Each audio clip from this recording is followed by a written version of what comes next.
je pense qu'il y a un autre élément où, ben, partiellement, Sylvie, parce que j'ai eu à évaluer en art plastique cette année, mais Edith, j'en ai parlé avec toi aussi, où le travail d'équipe a eu un impact aussi dans mon développement professionnel parce que, tu sais, les maths, on a beau vouloir enseigner à évaluer par compétences, ça reste que 2 plus 2, ça reste des connaissances de base, mais je vais être confronté à c'est quoi réellement évaluer une compétence. Ça a complètement changé ma façon d'évaluer aussi, de percevoir qu'est-ce qu'une compétence quand on a à évaluer la réalisation artistique d'un élève. Je trouve que c'est une des grandes forces que vous m'avez transmises, d'être capable de sortir de la bonne réponse ou non, mais d'accorder plus d'importance à la démarche. Puis je pense que ça fait partie aussi de ce que vous regardez en art, la démarche artistique est souvent plus importante que le résultat.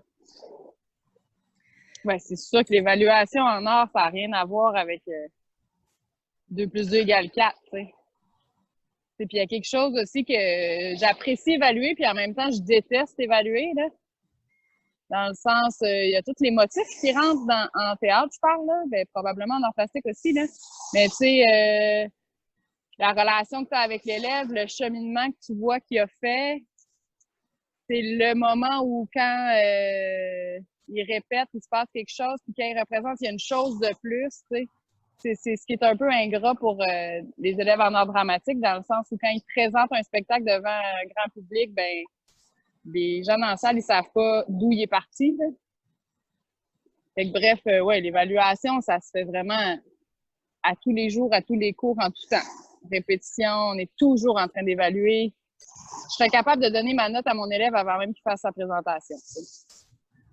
Fait que ça, c'est particulier.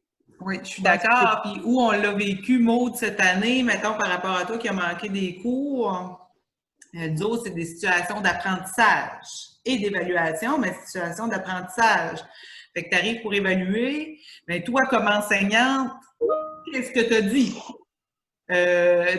Quel conseil t'a donné? Où est-ce que tu l'as amené ton élève? Ça aussi, ça va jouer dans ton évaluation.